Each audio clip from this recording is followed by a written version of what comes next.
Sir, যদি সঞ্জীব যদি এরকম কিছু দেখেই ফেলে, তাহলে সঞ্জীবকে আগেই কেন মেরে ফেললো না?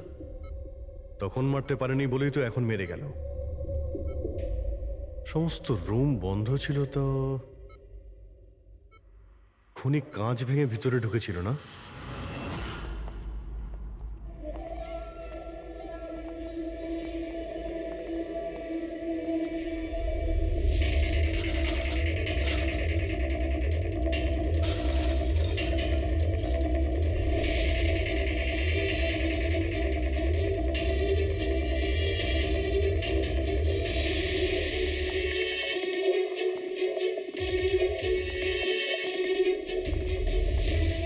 এখন কেমন আছো? কাঁচটা তো বাইরে থেকেই ভেঙে দিয়েছে।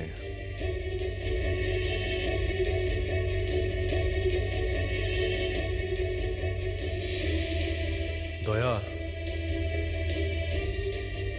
এ দেখতে পাচ্ছ?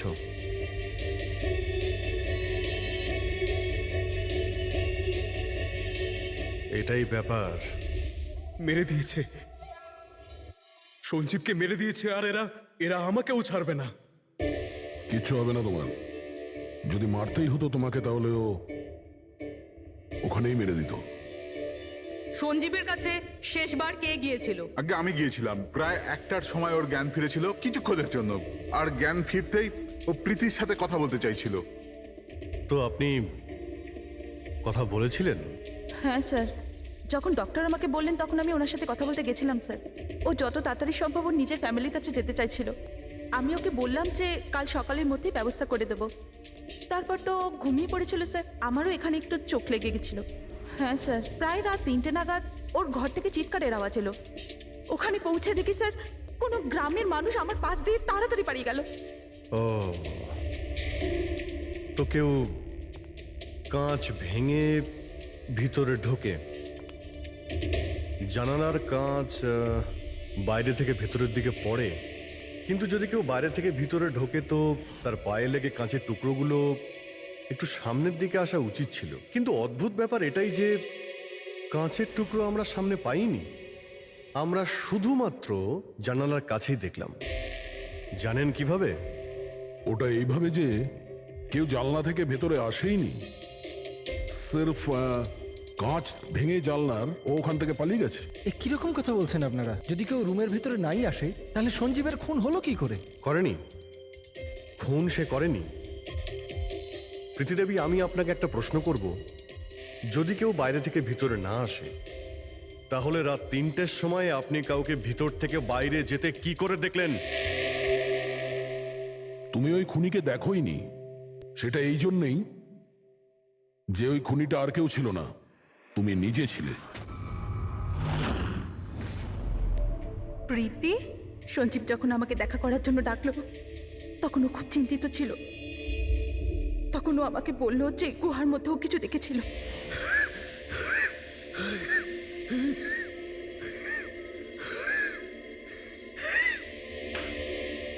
আরে কেউ জল তো খাওয়াও।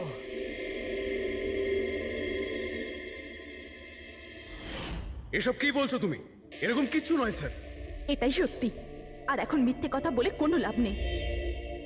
সঞ্জীব সত্যিটা জেনে গেছিল যে মুরলি কিডন্যাপ হয়নি, বরং ও নিজেই এই প্ল্যানের সাথে যুক্ত ছিল। ও গিয়ে পুলিশকে সমস্ত কথা বলে দিতে চাইছিল। আমি ওকে বললাম আমরা কাল সকালে গিয়ে মিডিয়া আর পুলিশকে সব কিছু বলে দেবো, আর ও গিয়ে শুয়ে পড়লো। ও বেচারি জানতোই না যে ওই মুরলির সাথে তুমিও এই ঘটনায় যুক্ত ছিলে। স্যার, আমাদের প্ল্যান একদম পারফেক্ট ছিল। 50 কোটি টাকার হিরে আমাদের পকেটে ছিল, আর কেউ কিছু জানতও না। কিন্তু সঞ্জীব শেষ মুহূর্তে সব কিছু বিগড়ে দিতে চাইছিল। তাহলে আমি কি করতাম স্যার? এই জন্য যাদের দিয়ে আমি কিডন্যাপিং এর নাটক করিয়েছিলাম, ওদের মধ্যে একজনকে আমি আবার ডেকে পাঠিয়েছিলাম, আর ওকেই বলেছিলাম জানলার কাজটা বাইরে থেকে ভেঙে দিতে, যেটা দেখে মনে হয় যে গ্রামের লোকেরা বাইরে থেকে এসে ভেঙেছে। আর এখানে মুরলি সঞ্জীবকে খুন করে। অপরাধী যতই চালাক হোক না কেন, একটা ভুল অবশ্যই করে, আর সেই ভুল যা তাকে জেলের গরাদের পিছনে নিয়ে যাওয়ার জন্য যথেষ্ট হয়। যেমন তোমরা এবার তোমাদের বাকি জীবন কাটবে জেলের ভিতরে। আমাদের জমি আমাদের মাতৃভূমিকে বন্ধা করার যে অপরাধ আর কে ওয়েবস করেছে, ওর ক্ষতিপূরণ করতে হবে। আমাদের লোকসানের বদলে তোমাদেরকে একটা ছোট্ট মূল্য দিতে হবে। 50 কোটির হিরে। 50 কোটির হিরে। তোমাদের কাছে শুধু 2 দিন আছে, 2 দিন। মূল্য চুকিয়ে দাও আর এদেরকে নিয়ে যাও। যদি একটুও চালাকি করো না,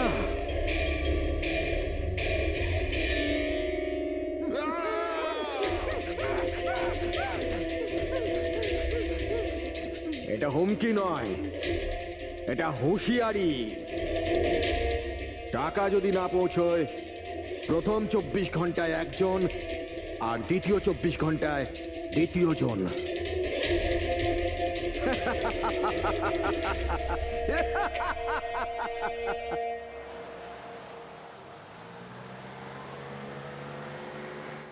এক ঘন্টার মধ্যে আমরা শরৎপুর ফ্যাক্টরি পৌঁছে যাব। এই দেখো, কালকে গ্রামের লোকজন ফ্যাক্টরিতে আবার ঝামেলা করেছে, পাথরও ছুঁড়েছে আর কিছু লোকদের ক্ষতিও করেছে। এরা কেন বুঝতে পারে না এরা আমাদের সাথে জিততে পারবে না? ফালতু ঝামেলা, এতে তো কিছুই পাওয়ার নেই। হ্যাঁ, যদি মেনে নিত তো লাভ এদেরই হতো। আরে ভাই, আমি তো বলবো এটা বোকা। আরে কোম্পানি এত ভালো সুযোগ দিচ্ছিল, নিয়ে নিতে পারতো। না, নিজেদের জেদে চলবে, আন্দোলন চালিয়ে যাচ্ছে। জানি না কি চায় এরা।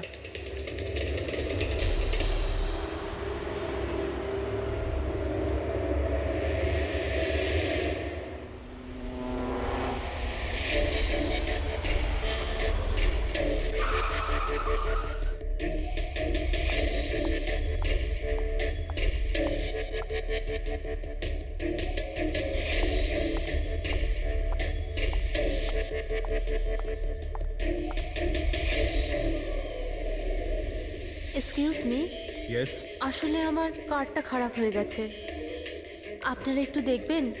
হ্যাঁ হ্যাঁ, নিশ্চয়ই।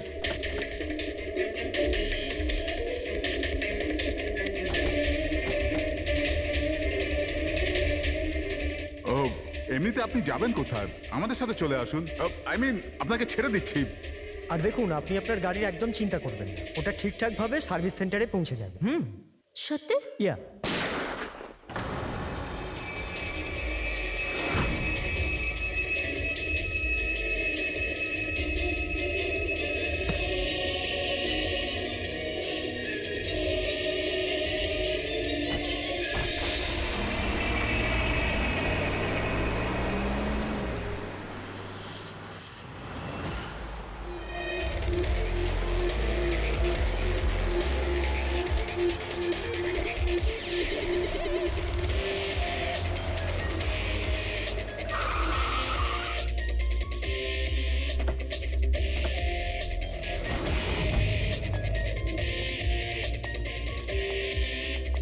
স্যার, গাড়ির নম্বর থেকে জানতে পেরেছি যে ড্রাইভার আর কে ওয়েবস কোম্পানির ড্রাইভার। আমরা কোম্পানিকে ইনফর্ম করে দিয়েছি, ওরা এক্ষুনি চলে আসবে। একদম কাছ থেকে গুলি চালিয়েছে, পয়েন্ট ব্ল্যাঙ্ক। এই টায়ারের মার্কস, মনে হচ্ছে এখানে কোনো দ্বিতীয় গাড়ি ছিল। আশপাশটাতে এখন কিছু পাওয়া যায় কিনা, এর গাড়িটাকে গিয়ে দেখি।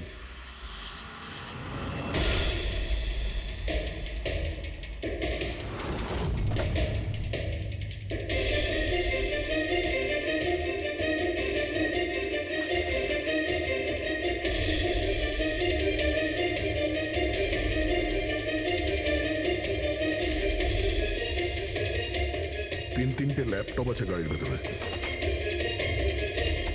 মনে হচ্ছে গাড়ির মধ্যে ড্রাইভার ছাড়া আরো লোক ছিল। স্যার, স্যার 3টে ভাঙা মোবাইল পেয়েছি ওই ঝোপটার কাছে। আর এখানে গাড়ির ভেতরে 3টে ল্যাপটপ। স্যার, এই 3 জনের মোবাইলই কিডন্যাপাররা ছিনিয়ে নিয়েছিল আর এদের ভেঙে দেয়, যাতে লোকেশন ট্রেস না হয়।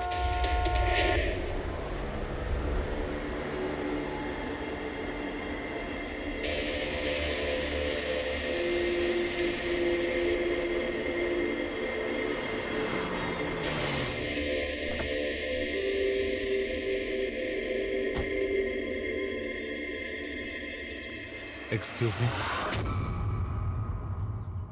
আপনি আগে আমি বিক্রান্ত, আর কে ওয়েবস কোম্পানির সিইও, আর ইনি হচ্ছেন আমাদের chief functional officer Malini. Hello sir. কে কে ছিল এই গাড়িতে আপনি জানেন? অভয়, মুরলী আর সঞ্জীব, ওই তিনজন আমাদের টপ এক্সিকিউটিভ ছিলেন। আমাদের অফিসের কাজে শরৎপুর গেছিলেন। দেখুন, আমাদের মনে হচ্ছে যে এই তিনজনকে অপহরণ করা হয়েছে। ও মাই গড। আপনার কিছু ধারণা আছে যে এই কিডন্যাপিং কে করতে পারে? কারোর উপর সন্দেহ আছে আপনাদের? কোম্পানির কি কারোর সাথে কোনো বিবাদ বা ঝগড়া? ম্যাম, সরবপুর গ্রামের লোকেদের সাথে তো অনেক দিন ধরেই ঝামেলা চলছে, কিন্তু ঝামেলা ঝঞ্ঝাট এসব তো হতেই থাকতো, কিন্তু এত বড় ঘটনা ঘটে যাবে এটা আমরা আশা করিনি। ঠিক আছে, অপহরণ যখন হয়েছে, মুক্তিপণের জন্য ফোন নিশ্চয়ই আসবে। যদি আপনাদের কাছে কোনো ফোন আসে আমাদের অবশ্যই ইনফর্ম করবেন। Sure sir. তাছাড়া খুনি তো এখানে কোনো প্রমাণও ফেলে যায়নি, আর কেউ কিছু জানেও না। যতক্ষণ না ওরা কল করবে আমরা কিচ্ছু করতে পারবো না। পঙ্কজ, বডিটাকে ফরেন্সিক ল্যাবে পাঠিয়ে দাও। মেসেজ আছে। কিডন্যাপারদের ব্যাপারে জানতে হলে এই লিঙ্কে চেক করুন। অনেক হলো ইঁদুর বিড়ালের খেলা, এবার বাস। আমাদের জমি, আমাদের মাতৃভূমিকে বন্ধা করার যে অপরাধ আর কে ওয়েবস করেছে, ওর ক্ষতিপূরণ করতে হবে 50 কোটির হিরে। তোমাদের কাছে 2 দিন আছে, 2 দিন। যদি একটু চালাকি করো না। স্যার, এ তো ওকে মেরেই ফেললো। স্যার এই ভিডিওটা ওরা টিভিতে দেখাচ্ছে। কিন্তু এই ফুটেজ চ্যানেলের লোকেরা পেলো কোথা থেকে? এরকম ধরনের ফুটেজ আপনারা ন্যাশনাল টিভিতে দেখাচ্ছেন? হ্যাঁ, আরে আপনাদের কোনো মানবিকতা বিবেক বলে কিচ্ছু নেই নাকি? হ্যাঁ, অন্তত জনসাধারণের প্রতি দায়িত্বটা বোঝা উচিত ছিল। কিন্তু স্যার, সাধারণ লোকের কাছে খবর পৌঁছে দেওয়াটাও তো আমাদের দায়িত্ব। ব্যাস ব্যাস, এই দায়িত্বের কথা আপনারা বলবেন না, বুঝেছেন? এই দায়িত্ব পালন করতে গিয়েই তো আপনারা ভুলে যান একজনকে খুন করা হচ্ছে, আর আপনারা তার ভিডিও দেখাচ্ছেন, কিন্তু এটা ভেবে দেখছেন না যে ওর মা বাবার কি অবস্থা হবে, ওর স্ত্রীর কি অবস্থা হতে পারে, আর ওর বাচ্চাদের কি অবস্থা হতে পারে। কোনোদিন ভেবেছেন? না। ব্যাস, চ্যানেলের টিআরপি বাড়াও, তাহলে আরো টাকা আসবে। স্যার এতটা ভাবিনি, যখনই ফুটেজ পেয়েছি আমরা। কোথায় পেয়েছো ফুটেজ? কোথা থেকে পেয়েছো ফুটেজটা? স্যার, ওই ফুটেজটা আমি পেয়েছিলাম। কোথা থেকে? কেউ দিয়েছিল আমাকে। কে দিয়েছিল? স্যার, ওটা তো আমি জানি না। তার মানে 2 ঘন্টা আগে আমার একটা আননোন নাম্বার থেকে ফোন এলো। উনি বললেন যে ওনার কাছে নাকি আরকেএফস কোম্পানির বিরুদ্ধে প্রমাণ আছে, যে কিভাবে সড়কপুরের ওই জমিগুলো নষ্ট করার পেছনে ওদের হাত আছে। তো আপনি দেখা করেছিলেন? স্যার, দেখা করতে তো গেছিলাম, আর অনেকক্ষণ অপেক্ষাও করলাম, কিন্তু কেউ এলো না। তারপর আমি ওখান থেকে চলে এলাম। হ্যাঁ, যখন আমি আমার গাড়ির কাছে এলাম তখন দেখলাম গাড়ির উইন্ডশিপে একটা এনভেলাপ আটকানো আছে। ওই এনভেলাপের ভেতরে একটা পেনড্রাইভ ছিল। এই সব ফুটেজ আমি পেনড্রাইভ থেকে পাই। স্যার, এই বাইরে আমি কিচ্ছু জানি না। রাস্তা থেকে 3 জন কিডন্যাপ হয় আর মুক্তিপণের জন্য কোনো ফোন আসে না, অথচ এই ফুটেজটা আসে আপনার কাছে। কেন এই ফুটেজটা অন্য কারো কাছে কেন গেল না? স্যার, কারণ এই পুরো ম্যাটার আমি প্রথম থেকেই রিপোর্ট করছি। আরকিউএফস কোম্পানির জন্য গ্রামবাসীর যত অসুবিধা হয়েছে ওই সব আমি কভার করেছি, আর গ্রামবাসীর পক্ষ আমিই রেখেছি। হয়তো সেজন্যই। তাহলে তোমার এটা মনে হয় যে এই সব কিছুর পিছনে গ্রামবাসীদেরই হাত আছে?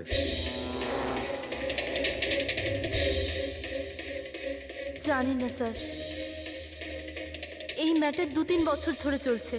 গ্রামবাসী প্রোটেস্টও করেছিল, হুমকিও দিয়েছিল, এমনকি পাথরও ছুঁড়েছিল, কিন্তু গ্রামবাসী সত্যি সত্যি এরকম কিছু করতে পারে এই বিষয়ে আমার কোনো আইডিয়া নেই।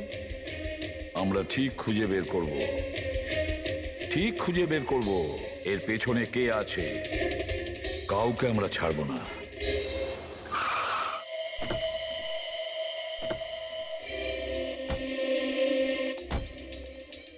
আসুন স্যার। স্যার, ইনি সুধাকর, সড়কপুর গ্রামের প্রধান। দেখুন স্যার, এটা ঠিক যে আমরা কোম্পানির বিরুদ্ধে লড়াই করছি, আর এটা আমাদের অধিকারের লড়াই, বহু বছর ধরে চলছে। কিন্তু কিন্তু স্যার, আমরা কোনোদিন খারাপ কাজ করিনি, আর এরা এরকম কাজ করতে পারে না স্যার। ভিডিওতে যে লোকগুলো ছিল তারা তো এই গ্রামেরই মনে হচ্ছিল। হ্যাঁ, কথা আর হাতে যে অস্ত্র ছিল সেটা তো গ্রামেরই না? হ্যাঁ ঠিক স্যার, কিন্তু ওরা নয় স্যার। আমি দাবি করে বলছি স্যার যে কেউ জেনে বুঝে আমাদের গ্রামের লোকদের ফাঁসাতে চাইছে। আচ্ছা, এই ব্যাপারে আগে কোনো হিংসাত্মক ঘটনা ঘটেছিল? স্যার প্রধানত 3-4 জন আছে, মানে ভিড় থাকে কিন্তু সাথে ওই 3-4 জন লোকই থাকে। মনে হয় ওরা কাউকে ভয়ই পায় না, ওরা যে কোনো সীমা পর্যন্ত যেতে পারে স্যার। কারাই মেন 3-4 জন লোক? বিনায়ক, কিশোর আর শঙ্কর। বন্ধ করো, বন্ধ করো, বন্ধ করো, বন্ধ করো, এই অত্যাচার সহ্য করব না। সইব না, সইব না। এই ফ্যাক্টরি আমরা চলতে দেব না। এরাই প্রধান 3 জন। আমরা অনেকবার এদের গ্রেপ্তার করেছি, ওয়ার্নিংও দিয়েছি, কিন্তু কোনো প্রভাব পড়েনি। প্রভাব কি করে পড়বে স্যার? এই কোম্পানির লোকেরা এদের সবকিছু বরবাদ করে দিয়েছে। এরা খারাপ লোক নয় স্যার, আমি জানি তো এদেরকে। এদের সঙ্গে কি হয়েছিল? স্যার বিনয় লাখ টাকার ওপরে ধার নিয়েছিল, কিন্তু ধার মেটাতে পারেনি। মেটাবেই বা কি করে স্যার? ওর জমি, এই ফ্যাক্টরি থেকে বেরোনো কেমিক্যাল আর বর্জ্য পদার্থে জমি পুরো বন্ধা হয়ে গিয়েছিল। জমি বিক্রি করে দিতে চাইছিল, কিন্তু জমি কেনবার জন্য কেউ আসেনি। আর ওই শঙ্কর, ওরও একই অবস্থা হয়েছিল। ওর পরিবার না খেতে পেয়ে মরছে স্যার, না জমি না পয়সা। আর ওই কিশোর, ওর বাবা তো টাকা পয়সার চাপে আত্মহত্যাই করে ফেললো। তো আপনারাই বলুন এর জন্য দায়ী কে? এই 3 জন কোথায়? জানি না স্যার। দেখুন স্যার, আমরা সাদা সিধা মানুষ, আমাদের সব কিছুই তো জমি। যদি জমি বন্ধা হয়ে যায় তো আমরা কি করব? আমাদের এই অবস্থার দিকে কারুর চোখ যায় না কেন? আমরা গরিব এই জন্য? দেখুন স্যার, কিন্তু আমরা হেরে যাওয়ার লোক নয়, আমরা খুব জোর লড়াই করব। সুধাকর বাবু, আমরা সবাই মিলে মোকাবিলা করব স্যার। আমরা আমাদের অধিকার নিয়েই থাকবো, আমরা আমাদের অধিকার নিয়েই থাকবো। আমরা আমাদের অধিকার। এই বিনায়ক, শঙ্কর আর কিশোর, এদের 3 জনের তো কিডন্যাপিং করার মোটিভ আছে। স্যার আমার তো মনে হয় এই 3 জনই হবে। হ্যাঁ, মনে তো হচ্ছে। আমাদের কাছে প্রমাণ নেই। ওই ফুটেজটা আরেকবার দেখা যাক, যদি কোনো প্রমাণ ওখান থেকে পাই। 50 কোটির হিরে তোমাদের কাছে 2 দিন আছে, 2 দিন। যদি একটুও চালাকি করো না, টাকা যদি না পৌঁছয়, প্রথম 24 ঘন্টায় একজন আর দ্বিতীয় 24 ঘন্টায় দ্বিতীয় জন। না স্যার, এরা তো অনেক বেশি চালাক। এই ভিডিওটা এমনভাবে শ্যুট করেছে যাতে লোকেশন বা অন্য কোনো জিনিসের ব্যাপারেই কিচ্ছু জানা যাচ্ছে না। স্যার ভিডিও সামনের দিকে কিছু হালকা মতন দেখা যাচ্ছে, হতে পারে কোনো কাজের।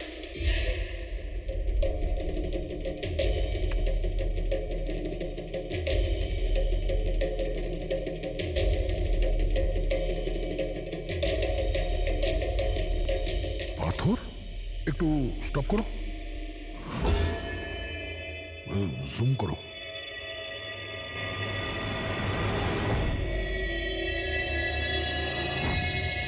এটা তো পাথর স্যার। এ তো বেশ বড় পাথর, কোনো পাহাড়ের স্যার এটা। কিন্তু আমার এটা কোনো গুহা বলে মনে হচ্ছে, বা কোনো পোড়ো বাড়ি হয় না? পুরবি চেক করে দেখো তো এই গ্রামের আশেপাশে কোনো গুহা বা পুরনো বাড়ি আছে কিনা। গুহা তো অনেকগুলোই আছে, কিন্তু সবগুলো চেক করতে গেলে তো অনেকটা সময় লেগে যাবে। কিন্তু আমাদের কাছে সময়ই তো নেই, শুধু 8 ঘন্টা পড়ে আছে। আর এই 8 ঘন্টার মধ্যে যদি কিছু করতে না পারি, তাহলে আরো একটা প্রাণ চলে যাবে, আরো একটা খুন হবে। 1 মিনিট, এই পুরবি একটু আরেকবার রিওয়াইন্ড করো তো।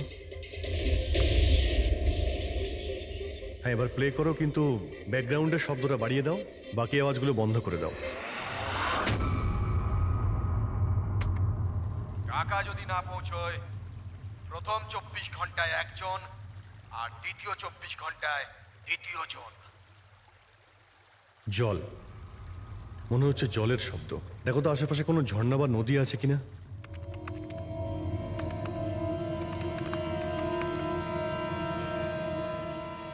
ইয়েস স্যার, একটা নদী তো আছে। স্যার ওইদিকে একটা গুহা আছে, যার পাশ দিয়ে নদীটা যাচ্ছে।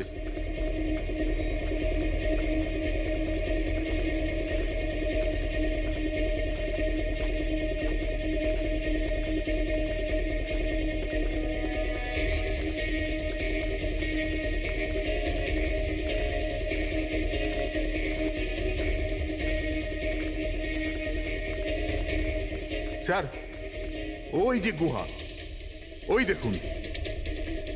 ঠিক আছে, আপনারা এখানেই দাঁড়ান।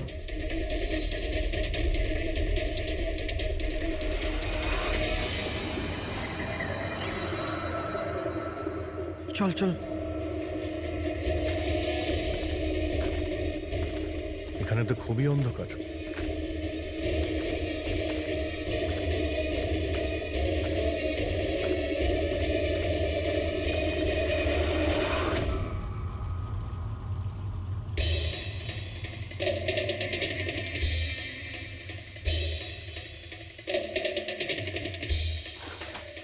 ঠিক জায়গাতে এসেছি, কিন্তু আসতে দেরি হয়ে গেছে।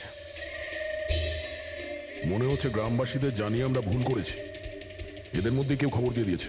কিন্তু এই অভয় যাকে মারলো তার লাশটা কোথায়?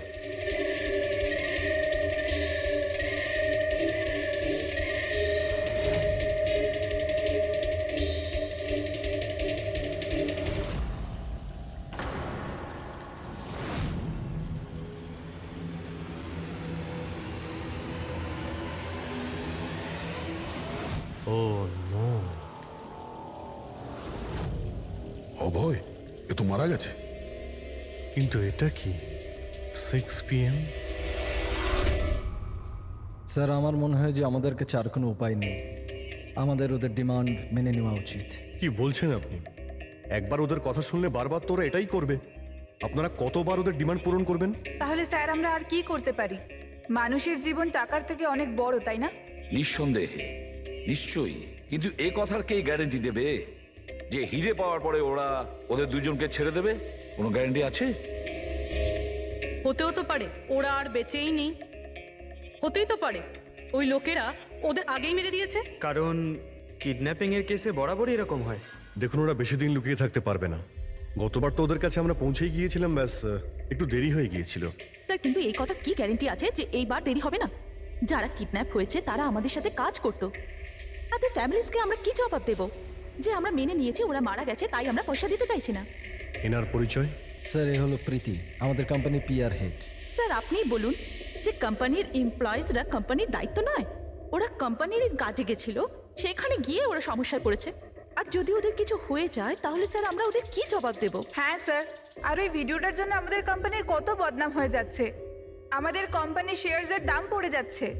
আর এই সময় যদি আমরা টাকার দিকটাই দেখি, তাহলে না আমরা ওদের জীবন বাঁচাতে পারবো, না এই কোম্পানিকে। I think she is right sir. এবার আপনি ঠিক করুন আপনি কি করবেন। আমার মনে হচ্ছে তোমরা দুজনে ঠিক কথাই বলছো। আমাদের হাতে আর কোনো অপশন নেই, আমরা ওদের হিরেটা দিয়েই দিই। কারণ আমি আমার এমপ্লয়ীদের জীবন নিয়ে ছিনিমিনি খেলতে পারি না। Please sir. সীমা, তাড়াতাড়ি, স্যার আপনার জন্য অপেক্ষা করছেন। Sorry sir, we are late. Interview শুরু করি? লেটস ডু ইট, আমাদের হাতে সময় বেশি নেই। চলো। আরকেওএফস কোম্পানির সিইও মিস্টার বিক্রম খুবই ইম্পর্টেন্ট অ্যানাউন্সমেন্ট করতে চলেছে। আসুন ওনার সাথে কথা বলি। মিস্টার বিক্রম, আপনি এত আর্জেন্টলি কেন ডাকলেন? আমরা কিডন্যাপার্সদের সমস্ত ডিমান্ড মেনে নিচ্ছি। শুধু ওদের কাছে আমাদের একটাই রিকোয়েস্ট, ও আমাদের এমপ্লয়িজদের কোনো অসুবিধা যেন না করে, ওদের কোনো রকমের কোনো ক্ষতি যেন না করে। Please, it's a request. দেখুন, স্ক্রিনে যে নাম্বারটা ফ্ল্যাশ করছে সেই নাম্বারে কিডন্যাপার্সরা আমার সাথে যোগাযোগ করে হিরে কখন কিভাবে দিতে হবে সেটা আমাদের বলতে পারে। But again I would like to request one thing, please don't harm my employees. Thank you so much. Thank you. এক্ষুনি আপনারা আরকেওএফস কোম্পানির সিইও মিস্টার বিক্রমের কথা শুনলেন। উনি কিডন্যাপারদের ডিমান্ড মেনে নিয়েছেন। উনি কিডন্যাপারদের আপিল করেছেন যেন ওনার লোকেদের ছেড়ে দেওয়া হয়। আর এদিকে সিআইডি এই আশঙ্কা করছেন যে কিডন্যাপারটা ওদের লোকেদের আগেই মেরে দিয়েছে। এই খবরের আপডেটের জন্য সঙ্গে থাকুন আমাদের সাথে। চলুন স্যার।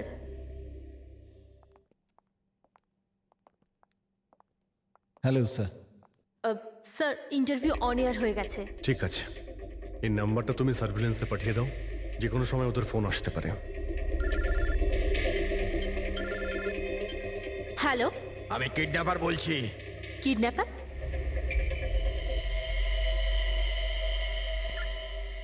শোনো, ওই যে না ওটা তুমি নিয়ে আসবে। এখানে তোমাকেই আসতে হবে, তাও একা। আমি আমি কেন? হ্যাঁ তুমি, আর কোনো চালাকি করবে না, না হলে এদের দুজনের সাথে সাথে তোমাকেও প্রাণে মেরে দেবো। ঠিকানা পাঠিয়েছি মোবাইলে, হিরে নিয়ে ওখানেই দাঁড়িয়ে থাকবে। তারপর কোথায় যেতে হবে বলার জন্য আমি ফোন করব। আমি যাব না, আপনারা প্লিজ অন্য কাউকে পাঠিয়ে দিন।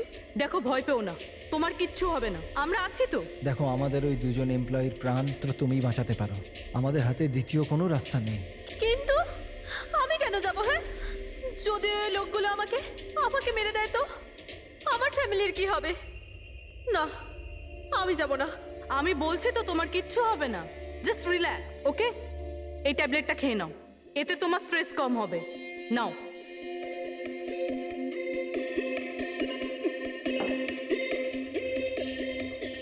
দেখো সীমা, আমরা তোমাকে একা পাঠাচ্ছি না, আমরা আশেপাশেই থাকবো, তোমার সঙ্গে ট্র্যাকিং ডিভাইস থাকবে, তুমি যেখানেই যাবে আমরা জানতে পেরে যাব।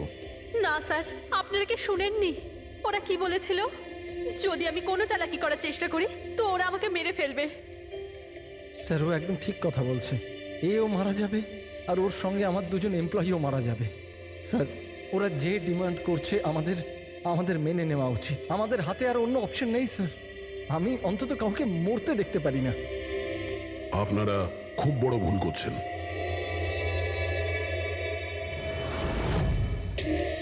জল জল, কেউ জল তো দিন অন্তত। দেখুন, আমার অ্যাজমা আছে, আমাকে আমার ওষুধটা দিন। আরে ওষুধ নয় তো, আমার চোখটা তো খুলে দাও, আমার দম বন্ধ হয়ে আসছে, প্লিজ আমাকে খুলে দাও। ছেড়ে দাও আমাদের, দেখো তোমরা টাকা তো পেয়েই যাবে। চুপ, একদম চুপ। এই নিয়ে যাও ওকে, না হলে প্রাণে মেরে দেবো।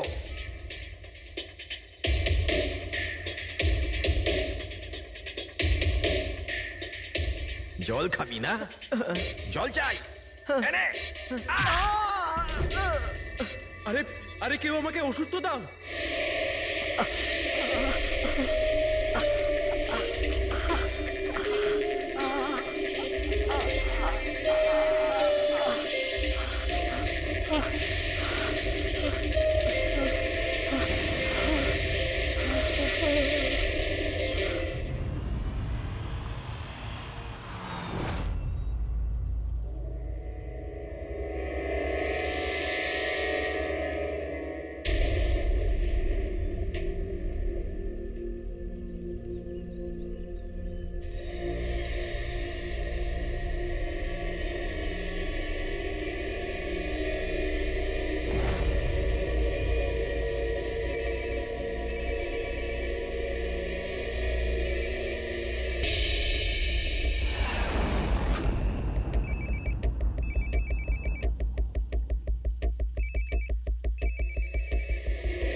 হ্যালো, এখান থেকে বাঁদিকে যাও, সামনে 200 মিটার পর কাঁচা রাস্তা পাবে, ওটা দিয়ে এগিয়ে যাও, শেষে গিয়ে একটা নদী পাবে, ওটাকে পার করে ওখানেই দাঁড়িয়ে যাও। আর হ্যাঁ, ফোন সাথেই রাখবে, আবার কল করব আমি।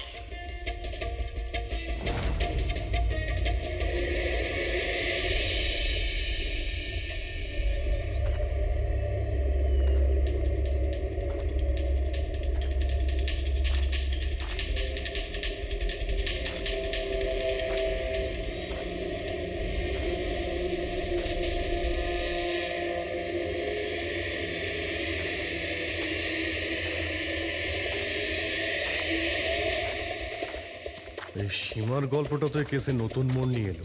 তবে পুরবি, তোমার আইডিয়া তো কামাল করে দিয়েছে। স্যার, বলো পুরবি। স্যার, একটা ক্লু পেয়েছি। কি?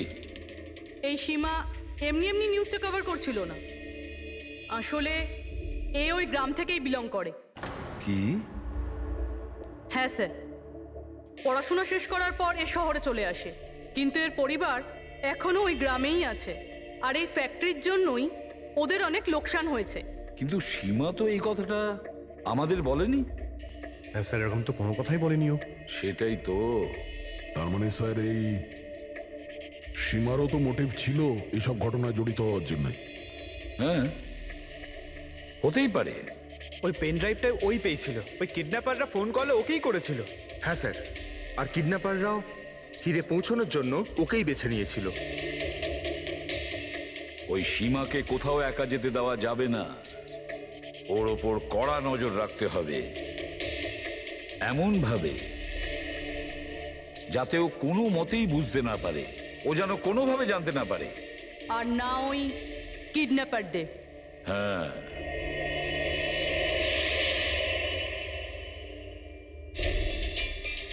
পঙ্কজ, এটা একটা মাইক্রো ট্র্যাকার। ব্যাস, এইবার এটা যে কোনোভাবে এই ক্যাপসুলটা সীমাকে খাওয়াতে হবে। আমাদের কাজও হয়ে যাবে, আর ও বুঝতেও পারবে না।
ও তো ওখানে দাঁড়িয়ে আছে।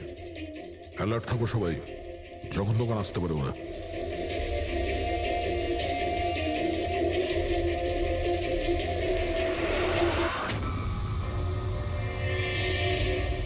ড্রোন?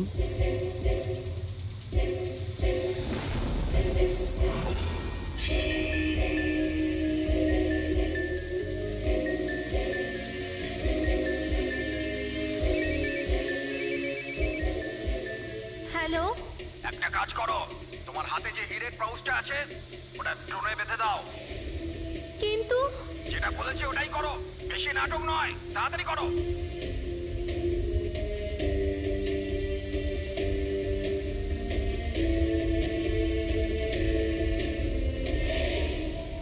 হিরে তো ড্রোনে বেঁধে দিচ্ছে।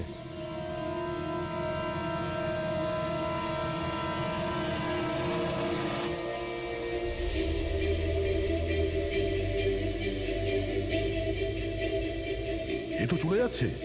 আরে ভাই, চলে গেলে কিছুই করতে পারবো না।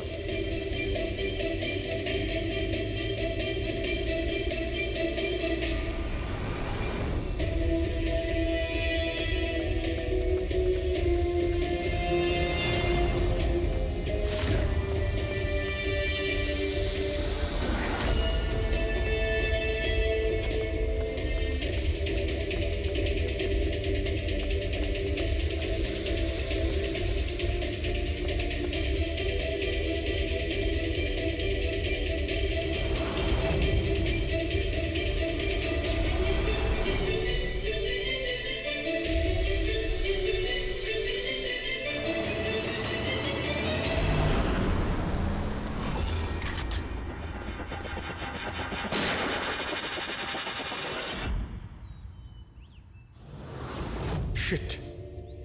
স্যার এবার তো হিরেও ওদের কাছে আছে।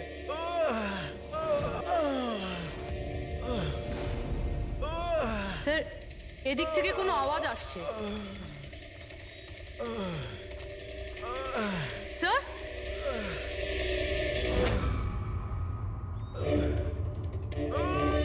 সঞ্জীব,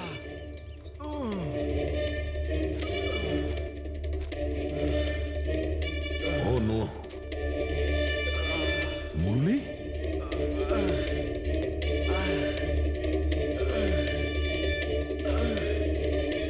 জাকিরা অন্তত বেঁচে তো আছে, মনে হচ্ছে যাওয়ার সময় ফেলে দিয়ে গেছে। হ্যাঁ মিস্টার বিক্রান্ত, এই সঞ্জীব আর মুরলি এদেরকে আমরা পেয়ে গেছি, কিন্তু ওদের দুজনের অবস্থা খুব খারাপ। আপনারা একটা কাজ করুন, আমাদের কোম্পানির গেস্ট হাউস পাশেই আছে, ওদের ওখানে নিয়ে আসুন। সমস্ত মেডিকেল ফ্যাসিলিটিস ওদের ওখানেই দেওয়া হবে। ঠিক আছে। স্যার এই সঞ্জীব আর মুরলি, কমপক্ষে এদের জীবনটা তো বেঁচে গেল। হ্যাঁ, কিন্তু ওরা কারা ছিল? কারা ছিল ওরা? একজনকে মেরে ফেলেছে ওরা, 50 কোটি টাকার হিরে চুরি করেছে, প্রায় ধরা পড়ে গিয়েছিল কিন্তু ফসকে বেরিয়ে গেল। আর আমরা কোনো সূত্রই পেলাম না, একটাও সূত্র পেলাম না। পুরবি কিছু জানতে পারলে যে এই তিনজন লোক, বিনায়ক, শঙ্কর আর কিশোর, এই দুদিন কোথায় ছিল? স্যার পুলিশ ওদের ওপর নজর তো রেখেছিল, কিন্তু স্যার এই বিনায়ক এ কিছুক্ষণের জন্য উধাও তো হয়েছিল। আচ্ছা, কোথায় গিয়েছিল কেউ জানে না। কিন্তু এই কাজটা গ্রামের লোকেদের হবে এটা মনে হচ্ছে না।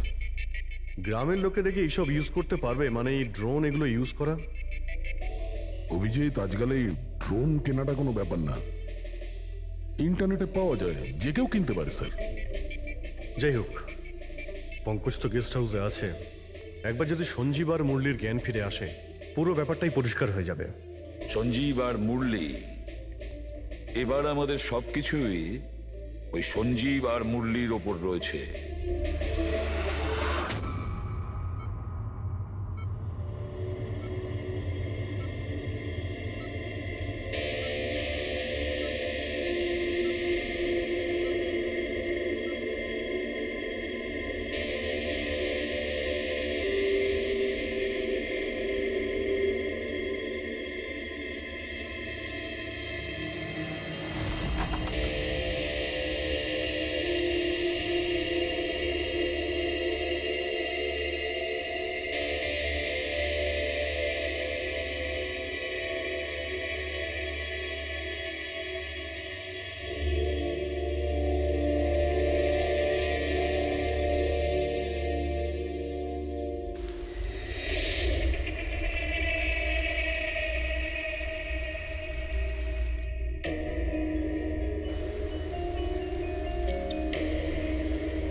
স্যার, আমি এরা চেঁচানোর শব্দ শুনে আমি এখানে এলাম, আর এখান থেকে কাউকে পালাতে দেখলাম। স্যার আমরা তো ভেবেছিলাম যে সব কিছু শেষ হয়ে গেছে, সব কিছু ঠিক হয়ে গেছে। স্যার ওরা তো হিরেটাও পেয়ে গিয়েছিল, তাই না? তাহলে এই সব, এই খুন, দেখুন না স্যার, মুরলি এখনো কত শক পেয়ে আছে। আপনাদের মধ্যে কেউ কি ওর মুখটা দেখতে পেয়েছিলেন? না স্যার। পঙ্কজকে জিজ্ঞাসা করি, হতে পারে ওই লোকটার মুখ দেখেছে। পঙ্কজ কোথায়? পঙ্কজ পাশের ঘরেই আছে, ডক্টরস ওকে চেক করছে। আমি দেখছি। পঙ্কজ, তুমি ঠিক আছো? He is absolutely fine now. Thank you. কি হয়েছিল কি এখানে exactly? Sir I am really sorry sir, আমি ঘুমিয়ে পড়েছিলাম। স্যার অ্যাকচুয়ালি হয়েছিল কি বলুন তো, সঞ্জীব আর মুরলির ঘরে যখন যাই তখন ওরা ঘুমোচ্ছিল, তাই আমি বাইরে চলে আসি হলে। হলেও কিছু লোক ঘুমোচ্ছিল, ওখানে পাশেই একটা চেয়ার রাখা ছিল, ওখানে গিয়ে বসে পড়ি স্যার। জানি না বসে থাকতে থাকতে কখন ঘুমিয়ে পড়েছি, আর কিছু মনে নেই স্যার। সাডেনলি করিডোরের ওখানে একটা কাঁচ ভাঙার শব্দ হলো, শব্দটা পেয়ে আমি উঠি স্যার, আর আমি দৌড়ই। ওখানে যখন পৌঁছই স্যার, আমি এদিক ওদিক দেখতে থাকি, কি জানি কি হলো, তারপর পেছন থেকে কেউ খুব জোরে আমাকে মারলো। যে লোকটা তোমার মাথায় মেরেছে তার মুখটা তুমি দেখেছো? মানে গ্রামেরই কোনো লোক ছিল কি?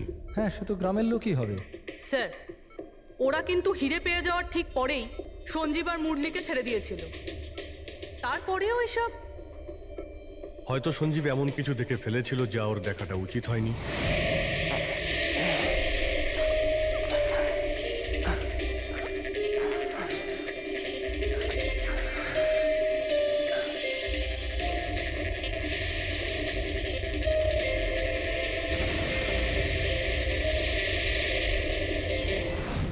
ওদের বিপদ হতে পারতো, সেই জন্যে